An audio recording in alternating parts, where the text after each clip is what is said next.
This is our On the Couch, the Friday afternoon bourbon edition. And this is only take 92. Where's the spray bottle? No. Very recently, the owner of a local defunct, bankrupted, closed, whatever the correct word is, was required to pay back about $14,000 to his ex-employees because he shorted their salary deferral contributions. Is this a bad thing? Absolutely. With how you wear your CFO hat and with what you do in HR, would this make you very angry?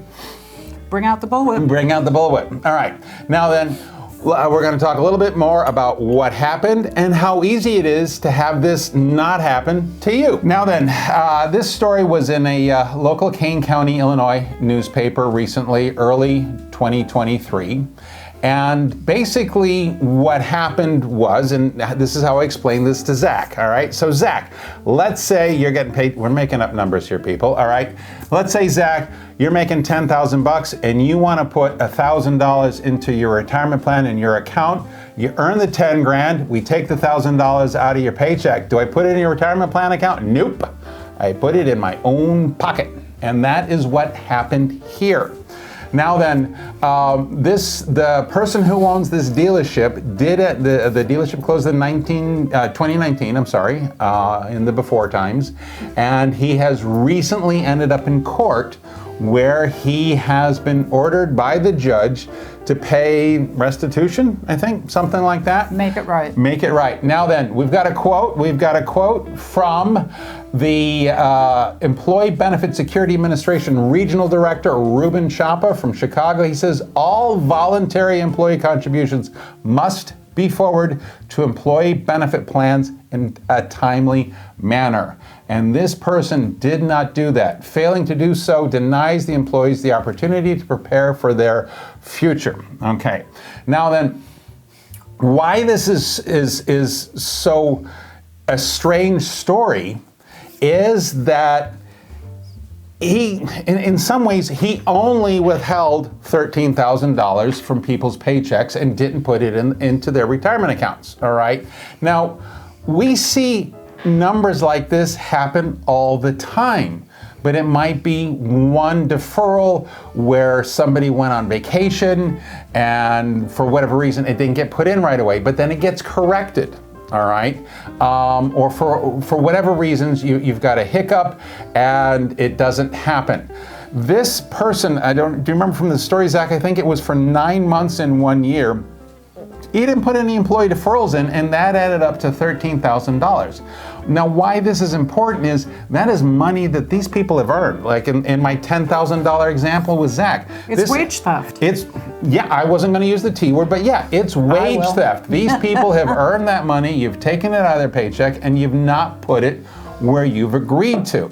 Now, again, $13,000, well, yeah, that's a big number for a Starbucks order, but we see this kind of stuff a lot, but again, it's usually from some kind of innocent error that quickly gets fixed. The point of the story here is that if you fix it yourself, the IRS and the DOL is super happy with people finding their own mistakes and fixing them. This is 2023. We're going back to something that happened in 2019 that the person had to go to court to get corrected. So what I'd like to put the point on it is that this person, their business was done, they had closed everything they thought. They still went after them because they did not put wages in the right place. Right, and you don't get to go to bed, go to sleep, and forget about this exactly. one. And when you look at now normally it was determined that it was $651 in lost opportunity costs. Again, we're looking at about $13,700.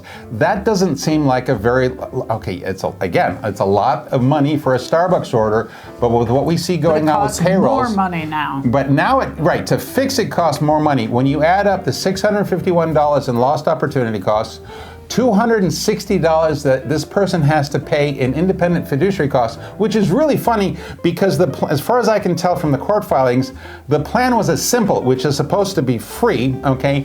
And then there's an actual $2,754 in penalties, which is not something I've seen from the DOL, all right? Normally, it's just the $651 in lost opportunity costs. Now, these fees and penalties add up to 42% of the original amount. That's a 42% penalty for just not following through with your commitment with your employees every pay period. I think it's more simple. You just straight up put the money in. It's Exactly. wage theft. It's wrong. You're lucky to get off on this amount. So you think 42% is a low penalty? I'd say it is. I'd say You want more? Makes me mad.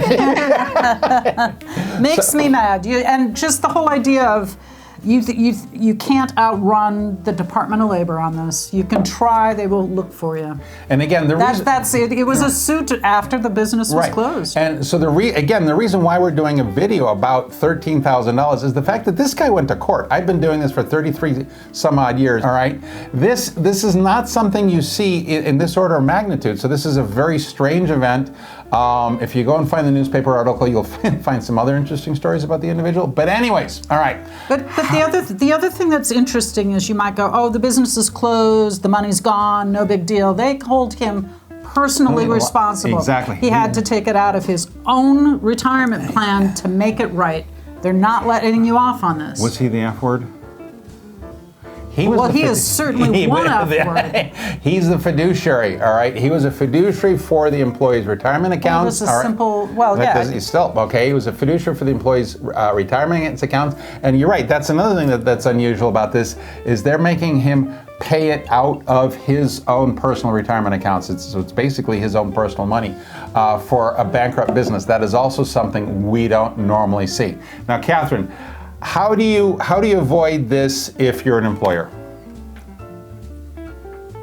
When you take money out of a paycheck, you send it to where it's supposed to go. You pay in a timely manner, whether it's taxes, whether it's 401k deferrals, whether it's payments for other benefits. Right. You put it in, it shows that you're supposed to take it out. You take it out and you send it to the right place. So very simply, you pay your employees what you owe them. Now then, from the employee's point of view, what do? Make sure it goes there. You check your statements, all right? So, because it's always better to take care of this, the sooner the better. I mean, definitely. I would say it's great that they found the assets in order to make it right. But the funny hysterical thing is usually we talk about 401k plans, the assets are protected from bankruptcy and everything else. He was actually forced to, you better take care of this. He was still forced to have to, exactly. All right. Maybe not our funniest video ever, but we felt we needed to talk about something that was timely and something very, very unusual from somebody's court appearance. Now then, go, dun dun, law and order. Exactly. Now then, if you think this video has been helpful, please go and watch our other video, Can Your 401k Be Scammed? All right.